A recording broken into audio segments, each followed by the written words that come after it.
அகிலாண்ட பிரம்மா அகிலத்தின் நாதா எல்லோர்க்கும் நீயே ஓம் சாய் பாபா.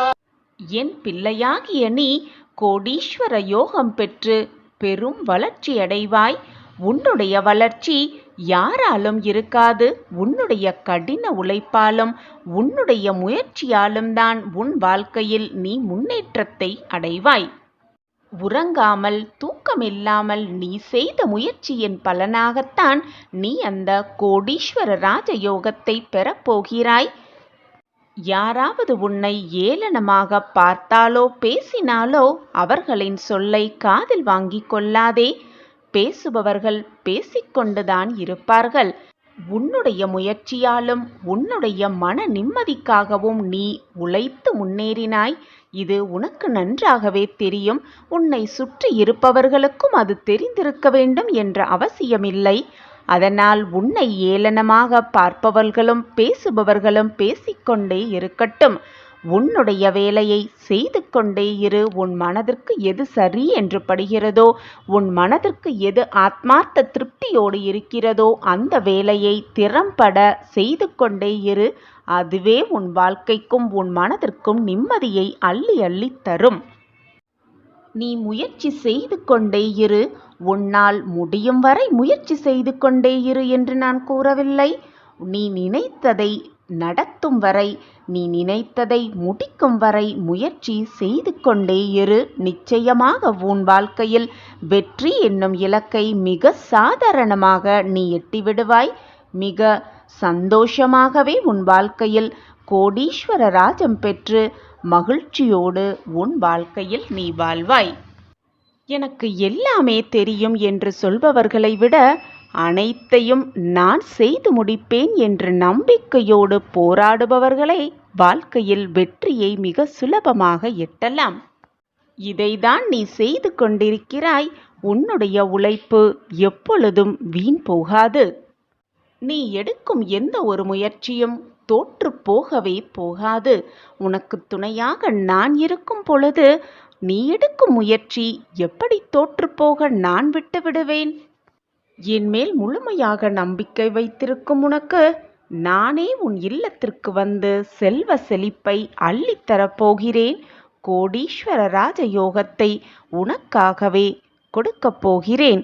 உன்னிடம் மகிழ்ச்சியான செய்தி சொல்லும் நேரம் வந்துவிட்டது.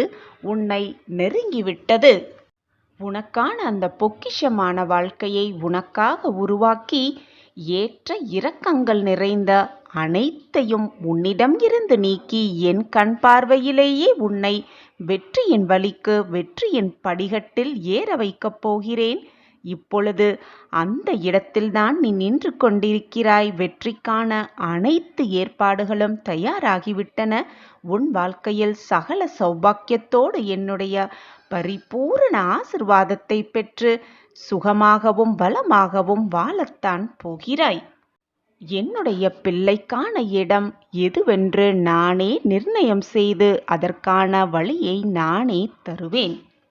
நீ சந்தோஷமாக முகமலரும் அந்த நிகழ்வை பார்த்து உன் சாய் ஆனந்தமடைவேன். உன்னுடைய அந்த ஆனந்த கண்ணீரை துடைக்கவும் உன் சாயி தேவா நானே வருவேன். உன் வாழ்க்கை மிக அழகாகவே மாறும். நீயே பார், தெய்வத்தை வணங்கிய பின்பு இறைவனிடம் அனைத்தையும் கூறிய பின்பு உன் வாழ்க்கையில் ஏற்றங்கள் நிகழாமல் இருந்து விடுமா? நல்ல மாற்றங்களும் உனக்கான அத்தனை யோகங்களும் உன்னை தேடி வரும். சர்வ நிச்சயமாக நான் அதை உன்னிடம் கொண்டு வந்து சேர்ப்பேன். நான் இருக்கும் பொழுது நீ எந்த கவலையும் பட வேண்டிய அவசியமே இல்லை. நான் தான் உன்னோடு இருக்கிறேனே. ஓம் சாயிரம், ஓம் சாயிரம். சாயிராம் சாயிராம். பொதுவாகவே கடவுளை அக்கடவுளுக்குரிய திதி மற்றும் நட்சத்திரங்களில் வழிபாடு செய்ய வேண்டும் அப்படின்னு முன்னோர்கள் சொல்லுவாங்க. இது கடவுள் வழிபாட்டில், இறைவனின் வழிபாட்டில் ரொம்பவே முக்கியமாக கவனிக்க வேண்டிய ஒரு அம்சமாகவே பார்க்கப்படுது. அவ்வாறு வழிபாடு செய்யும் பொழுது அதற்கான பலன் மிக சிறப்பானதாக நமக்கு கிடைக்கும் என்பதில் எந்த ஒரு சந்தேகமுமே கிடையாது.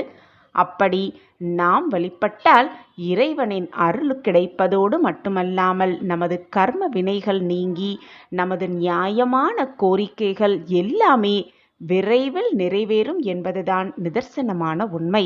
அப்படி வழிபாடு செய்வதில் நட்சத்திரங்களில் பொதுவாக யாருக்குமே சந்தேகம் வருவதே இல்லை.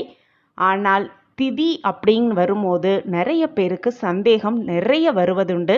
ஏனென்றால் திதியில் வளர்ப்பிறை திதி, தேய்பிறை திதி அப்படின்னு 2 வகையான திதிகள் இருக்குது. இவற்றில் எது இறைவனை வழிபட ரொம்பவே உகந்தது அப்படிங்கிற கேள்வி எல்லார் மனசுலேயும் இருக்கத்தான் செய்யுது. நம்ம 2 திதிகளிலும் வழிபாடு செய்வதே ரொம்பவே சிறப்பானது அப்படிங்கிறது நம்ம முன்னோர்கள் சொல்லி வச்சுருக்காங்க. அந்த வகையில் பார்த்தோன்னா இன்னைக்கு வளர்ப்பிறை அஷ்டமி. பொதுவாகவே பைரவர் வழிபாட்டுக்கு அஷ்டமி திதி ரொம்பவே சிறப்பாக பார்க்கப்படுது. அது வளர்ப்பிறை அஷ்டமியாக இருந்தாலும் பரவாயில்ல, தேய்பிறை அஷ்டமியாக இருந்தாலும் பரவாயில்ல, 2 அஷ்டமி திதிகளுமே பைரவர் வழிபாட்டுக்கு ரொம்பவே முக்கியமாக பார்க்கப்படுது அப்படிங்கிறத எந்த ஒரு சந்தேகமுமே கிடையாது. ஆனால் 2த்துக்குமே சின்ன சின்ன வித்தியாசம் இருக்குது. தேய்பிறை அஷ்டமியை எடுத்துக்கொண்டோன்னா தேய்பிறை அஷ்டமியில் வழிபாடு செய்யும் பொழுது நாம் பைரவிடம் நமக்கு தீர்க்க வேண்டிய துன்பங்களை தீர்க்குமாறு வேண்ட வேண்டும். அப்படி வேண்டினோன்னா நம்மளுடைய தீர்க்க வேண்டிய துன்பங்களை பைரவ பெருமான் நிச்சயமாக தீர்த்தருள்வார். அதே போல வளர்ப்பிறை அஷ்டமி வழிபாடு செய்யும் பொழுது பைரவ பெருமானிடம் நமக்கு தேவையானவற்றை, நமக்கு வாழ்க்கைக்கு என்ன தேவையோ அதை தருமாறு வேண்டி வேண வேண்டும். அப்படி வளர்ப்பிறை அஷ்டமி திதிகளில் இவ்வாறு நம்ம வேண்டிக்கிட்டோன்னா நமக்கு தேவையானவை எல்லாத்தையுமே மென்மேலும் வளர்ந்து கொண்டே இருக்கும்படி பைரவ பெருமான் நமக்கு அருள் புரிவார். எக்காரணம் கொண்டும் நம்மளுடைய துன்பங்களை தீர்க்குமாறு வேண்டுதல் கூடாது. அப்படி தீர்க்குமாறு துன்பங்களை தேய்பிறை அஷ்டமி திதிகளில் பைரவ பெருமானிடம் வேண்டி பைரவ பெருமானின் பரிபூரண ஆசிர்வாதத்தை பெற்றுக்கொள்ளலாம். நம்ம முன்னோர்களின் வழிபாடை பார்த்தோன்னா பொதுவாகவே தேய்பிறை திதிகளில் ஆரம்பம் செய்து வளர்ப்பிறை திதிகளில் முடிப்பார்கள். இதுதான் அவங்க செஞ்சுக்கிட்டு வந்த வழிபாட்டின் ரகசியமாகவே இருக்கும். தேய்பிறை திதிகளில் நம்மளுடைய கர்ம வினைகள் அனைத்தும் அழிய தொடங்கும். பின்னர் வளர்ப்பிறை திதிகளில் நமது தேவைகள் எல்லாம் நமக்கு ஒவ்வொன்றாக கிடைக்க ஆரம்பிக்கும். இதனை எந்த கடவுள் வழிபாட்டிற்கு வேணாலும் நம்ம பின்பற்றி கொள்ளலாம். இதில் எந்த ஒரு தவறுமே இல்லை. இதை தான் நம்ம முன்னோர்கள் பின்பற்றி வந்தாங்க. நாமும் அவர்களை பின்பற்றி அவர்கள் செய்த வழிபாட்டினை நாமும் தொடர்ந்து நம் வாழ்க்கையில் சகல சௌபாக்கியத்தையும் பெற்றுக்கொண்டு வளமோடும் நலமோடும் வாழலாம். உன்னுடைய எண்ணங்கள் எல்லாமே வெளிப்பாடாக ஆகின்றது. நீ இப்பொழுது இருக்கும் நிலைக்கு உன் எண்ணங்கள் தான் காரணம் என் பிள்ளையே. நீ ஆள் மனதில் எப்பொழுதும் எதையாவது சிந்தித்து கொண்டே இருக்கிறாய். ஆனால் நீ எனக்கு வேண்டும் என்பதை விட எனக்கு என்ன வேண்டாம் என்பதை பற்றிதான் அதிகமாக சிந்திக்கிறாய். ஆனால் இந்த பிரபஞ்சம் நாம் என்ன எண்ணுகிறோமோ அதை நம்மிடம் தவறாமல் கொண்டு வந்து சேர்க்கிறது என்பதை நினைவில் வைத்துக்கொண்டு அதன்படி உன்னுடைய எண்ணங்களை வளர்த்துக்கொள். ஓரிரு நாட்கள் உன் எண்ணங்களை கவனிக்க முயற்சி செய். நீ பயப்படுபவற்றை பற்றி, கவலைப்படுபவை பற்றி, உனக்கு தேவையில்லாததை பற்றி எண்ணிக்கொண்டிருக்கிறாயா என்று முயற்சி செய், கவனிக்க முயற்சி செய். உன் சாயப்பா நான் இப்பொழுது உன்னை தேடி வந்திருக்கிறேன். உன் சோகத்திற்கான முடிவு வந்துவிட்டது. உன் சோகத்தை தீர்த்து வைக்க நான் முடிவு செய்துவிட்டேன். உலகத்தில் யாருமே போராட்டம் இல்லாமல் வாழ்க்கையில் வெற்றியடையவே முடியாது. வாழ்க்கையை வாழவும் முடியாது. போராட்டம்தான் வெற்றியின் முதல் படியாகவே இருக்கும். வாழ்க்கையில் ஜெயிப்பதற்கு தாழ்வு மனப்பான்மையை முதலில் விட்டுவிட்டு தன்னம்பிக்கையை அதிகப்படுத்தி கொண்டாலே போதும். மிக சுலபமாக வெற்றியடையலாம். வெற்றியை நம் வசம் ஆக்கிக் கொள்ளலாம். என்னதான் சூழலில் நீ சிக்கிக் கொண்டிருந்தாலும், என்னதான் சூழலில் நீ மாட்டிக்கொண்டிருந்தாலும், எந்த சூழலிலும் பயந்து விடாதே. அந்த பயமே உன் வாழ்க்கையில் உன்னை அடுத்த அடிக்கு கொண்டு செல்ல முடியவே முடியாது. பயமோடு இருப்பவர்கள் எதையுமே திறம்பட செய்து முடிக்கவும் முடியாது.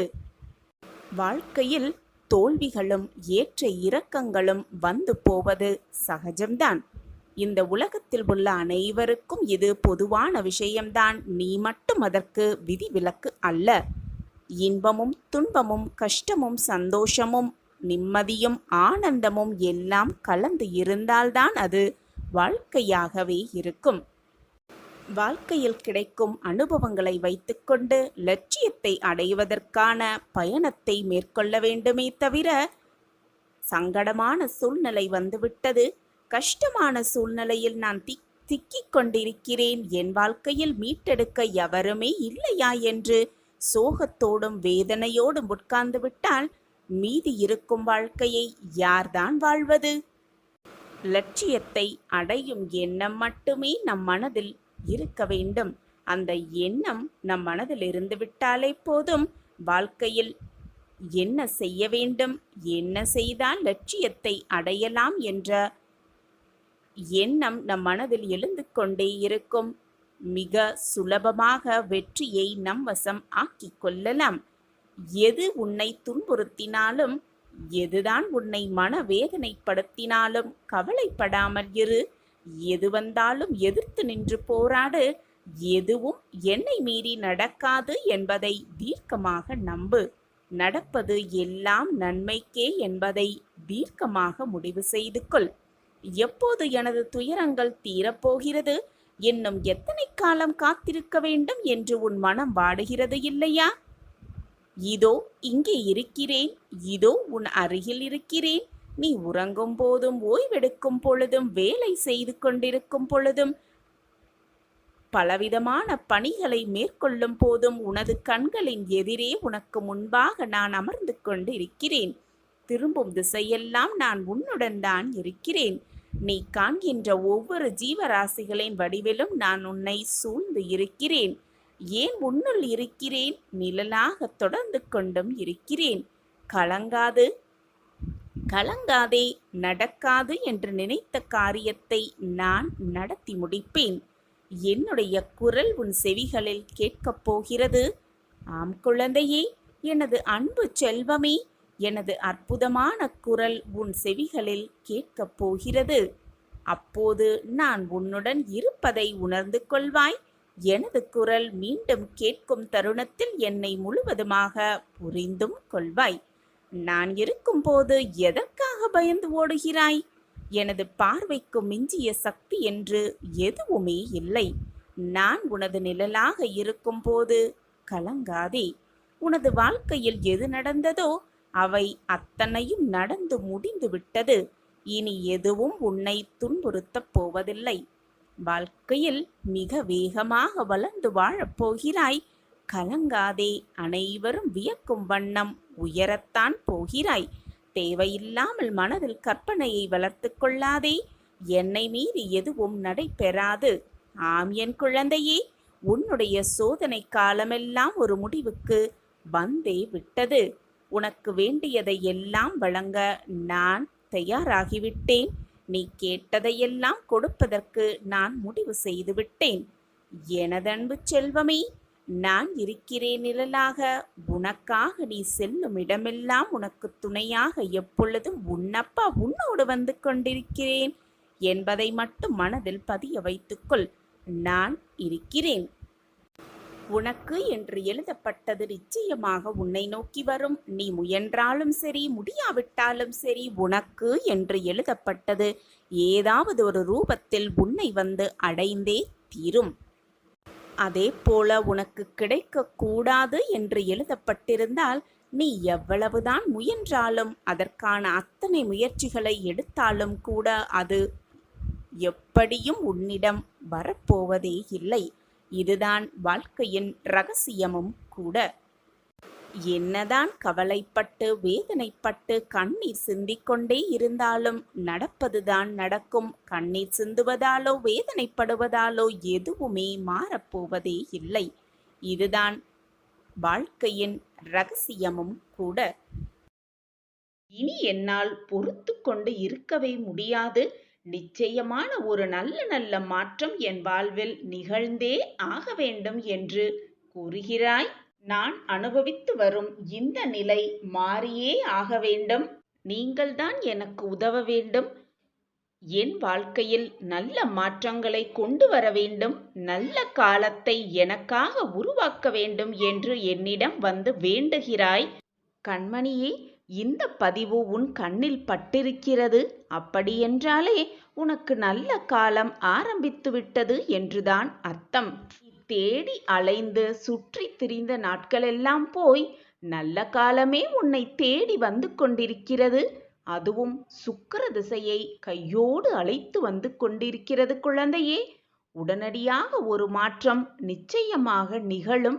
அதை உன் சாயப்பா நிகழ்த்தி வைக்கப் போகிறேன். எனவே என் குழந்தையே, இன்பத்தையும் சந்தோஷத்தையும் அனுபவிக்க தயாராக இரு. உன் வேண்டுதல் எல்லாம் பலித்துவிட்டது. உடனடி மாற்றம் உன் வாழ்வில் நிகழத்தான் போகிறது. உன் சாயப்பா எப்பொழுதும் வாக்கு மீற மாட்டேன் பிள்ளையே. உன்னை நான் நிச்சயமாக தாங்கிதான் பிடித்து கொண்டிருக்கிறேன். உன் வாழ்க்கையில் மாற்றங்களை உண்டாக்கியே தீருவேன்.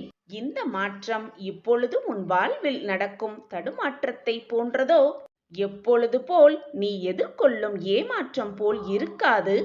உனது வாழ்வில் மிக சிறந்த முன்னேற்றமாகவே அது இருக்கக்கூடும்.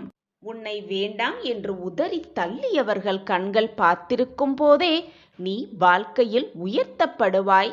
கோபுரத்தின் உச்சியில் உட்கார வைக்கவும் படுவாய். சாயிநாதரே, உங்கள் கருணை கொண்ட பார்வை ஒன்றே போதும். பட்ட மரம் கூட துளிர்த்துவிடும். குழந்தையே, நீ எவ்வளவு பெரிய வம்சாவளியை சேர்ந்தவனாக இருந்தாலும், ஒழுக்கத்தோடும் சிறந்த நற்பண்புகள் கொண்டு இருந்தாலும், வறுமையின் காரணமாக மிக கடினமான சூழ்நிலையில் இருந்தாலும் அனைத்தையும் ஏற்றுக்கொள்ளும் அளவிற்கு மன தூய்மையையும் தன்னலமற்ற சிந்தனைகளும் தன்னம்பிக்கையும் இப்படி எதுவுமே இல்லை என்றால் நீ இந்த உலகத்தில் எதையுமே எதிர்கொள்ளவே முடியாது. எதிர்கொண்டு சாதிக்கவும் முடியாது. என் அன்பு பிரியமே, கலங்காதே. உனக்கான பாதையை நான் உருவாக்கிவிட்டேன். அதை உருவாக்கிய பிறகு அதை உன் கண்முன்னே காண்பிப்பேன். நீ எதிர்பார்க்காத அற்புதத்தை எதிர்பாராத நேரத்தில் உன் கண்களுக்கு காண்பிப்பேன். அந்த அற்புதத்தை நிகழ்த்தியும் காட்டுவேன். அதற்கான முதல் அறிகுறியாக இன்று இரவுக்குள் ஒரு அதிசயத்தை நீ உணர்வாய். உணர்ந்து கொள்ளும் தருணத்தையும் நான் உருவாக்கிவிட்டேன். அப்படி நான் உனக்காகவே உருவாக்கிய அந்த பாதையில் நீ செல்லும் பொழுது எதிரிகள் யாருமே அங்கு இருக்க மாட்டார்கள். தடைகள் ஏதாவது உன் கண்முன் தெரிந்தாலும் அது வந்த வழி தெரியாமல் விலகிவிடும். உன் வாழ்க்கையில் என்ன பிரச்சனை இருந்தாலும் அது முற்றிலுமாக தீர்ந்துவிடும். உன்னுடைய கஷ்டகாலமெல்லாம் தீர்ந்து சந்தோஷ காலம் உன்னை நெருங்கிவிடும். சகல சௌபாக்கியங்களும் உனக்கு கிடைக்கும் என் குழந்தையே. நீ எதிர்பார்ப்பது அனைத்தையும் உனக்கு கொடுப்பதுதானே என்னுடைய கடமை. அந்த கடமையிலிருந்து நான் மீறவும் மாட்டேன். உன்னை கைவிடவும் மாட்டேன். நம்பிக்கையோடு இரு. கண்களை மூடிக்கொண்டு இதை முழுவதுமாக கேள். இந்த நொடியிலிருந்து உன் துன்பங்கள் எல்லாம் முடிந்து உனக்கான நல்ல காலம் பிறக்கும். உன் வாழ்க்கை இன்பமயமான வாழ்க்கையாக மாறத்தான் போகிறது. இனி உன் வாழ்வில் எல்லாம் சுகமாக மாறும். நீ வாழ்ந்து கொண்டிருக்கும் வீடு நான் வாழும் துவாரகா மாயியாக மாறிவிட்டது. இனி உன் இல்லத்தில் எப்பொழுதும் மகிழ்ச்சி பொங்கிக் கொண்டே இருக்கும். மங்கள நிகழ்வுகள் நிகழ்ந்து கொண்டே இருக்கும். உன் வாழ்க்கையிலும் உன் வீட்டிலும் இருளாக இருந்த அனைத்து பிரச்சனைகளும் உன்னை விட்டு நீங்கி வெளிச்சம் என்ற புது நம்பிக்கை உன் மனதிலும் உன்னை சுற்றி இருப்பவர்கள் எல்லோர் மனதிலும் பிறக்கத்தான் போகிறது. சந்தோஷமாக இரு என் குழந்தையே. இந்த நிமிடத்தை அனுபவித்து வாழ். வரப்போவதை நினைத்து பயப்படாதே. முடிந்ததை நினைத்து கவலைப்படாதே. இப்பொழுது இந்த நொடி எவ்வளவு அமைதியாக சந்தோஷமாகவும் வாழலாமோ அதை பற்றி மட்டுமே சிந்தனை செய். அடுத்த நொடி என்ன நடக்கும் என்பது இந்த உலகத்தில் உள்ள அனைவருக்குமே ஒரு சுவாரஸ்யமான ஆச்சரியமான நிகழ்வுகளாகத்தான் இருக்கும். எனவே நடக்கப் போவது எப்படி இருக்குமோ, ஏது இருக்குமோ, என்னாகுமோ என்று நீ யோசிக்க வேண்டிய அவசியமே இல்லை என் பிள்ளையே. உனக்கு கிடைக்க வேண்டியதை, உனக்கு நடக்க வேண்டியதை, உனக்கு என்று எழுதப்பட்டதை அனைத்தையும் உன்னிடம் கையில் கொண்டு வந்து கொடுக்கும் வேலையை உன் சாயப்பா ஏற்றிருக்கும் பொழுது எதற்காக உனக்கு இந்த மனப்போராட்டம்? சிறப்பாக நானே அதை உனக்கு செய்து முடிப்பேன். உன்னுடைய அடுத்த நொடியானது ஆனந்தம் மிகுந்ததாகவே இருக்கப் போகிறது. உன் வாழ்க்கையில் இனி எல்லாமே உனக்கு சிறப்பானதாகவே இருக்கும். எது நடந்தாலும் அது நல்லதாகவே நடக்கும், நல்லதாகவே இருக்கும் என்று நேர்மறை சிந்தனையை மட்டுமே உன் மனதில் வைத்துக்கொள் என் பிரியமே.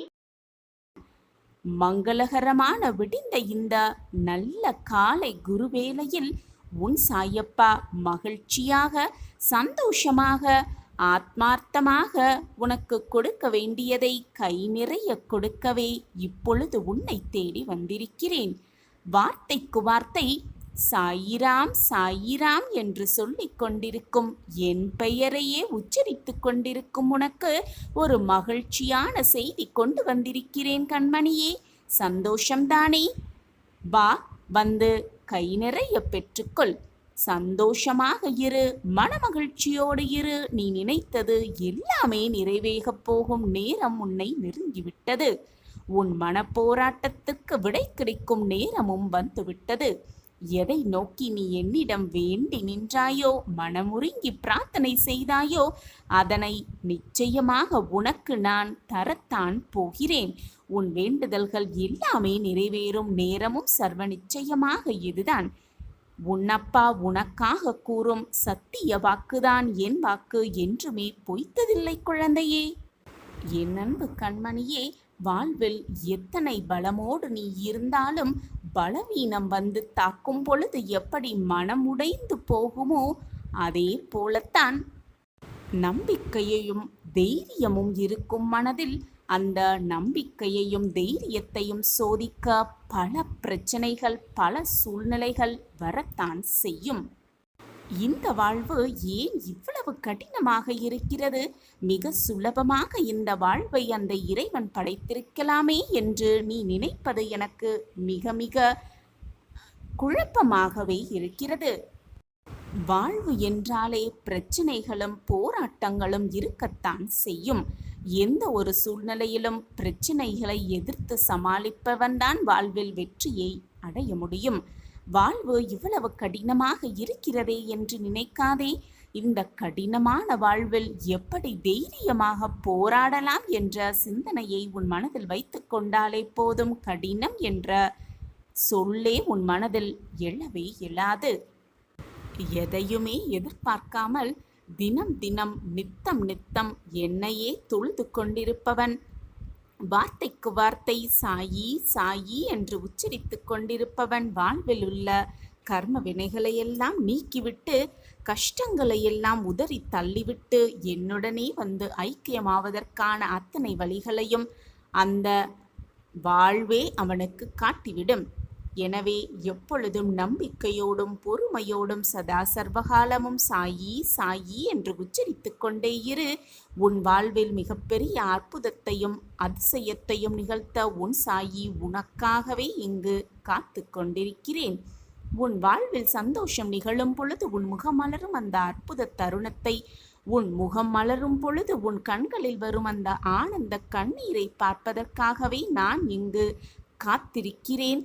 உன் முகமலரும் அந்த சந்தோஷ தருணத்தில் நானும் உன் அருகில் வந்து உன் ஆனந்த கண்ணீரை துடைப்பதற்காக வெகு நேரமாக காத்து கொண்டுதான் இருக்கிறேன். விசுவாசம் நிறைந்த இதயத்தோடு என்னை கண்டாலே போதும். சுயநலமே இல்லாத அன்போடு என்னை நெருங்கினால் போதும். உன் குழப்பத்தை தீர்க்க நான் ஓடோடி வருவேன். உன் குழப்பத்தை தீர்ப்பதற்குத்தான் நான் இருக்கிறேன் குழந்தையே. உன்னுடைய சுமைகள் அனைத்தையும் என் மேல் சுமத்திவிடு. உனக்கு பதிலாக அத்தனையும் நான் அதை சுமக்கிறேன். எவ்வளவுக்கு எவ்வளவு நாம் தாழ்ந்து நடந்து கொண்டிருக்கிறோமோ அவ்வளவுக்கு அவ்வளவு நன்மை நம்மை வந்து சேரும். இதுதான் உண்மையிலும் உண்மை. உன் உள்ள தேடல் என்ன என்பதை நான் அறிவேன் குழந்தையே. உனக்கானதை தான் உன்னிடம் கொண்டு வந்து சேர்ப்பேன். உனக்கு எது வருகிறதோ அது உனக்கு நிலையானதாகத்தான் இருக்கும், உனக்கு தேவையானதாகத்தான் இருக்கும். நீ எதையெதையோ நினைத்து என்னிடம் பிரார்த்தனை செய்கிறாய். கேட்டது அப்படியே கிடைத்துவிட வேண்டும் என்ற நம்பிக்கையோடும் இருக்கிறாய்.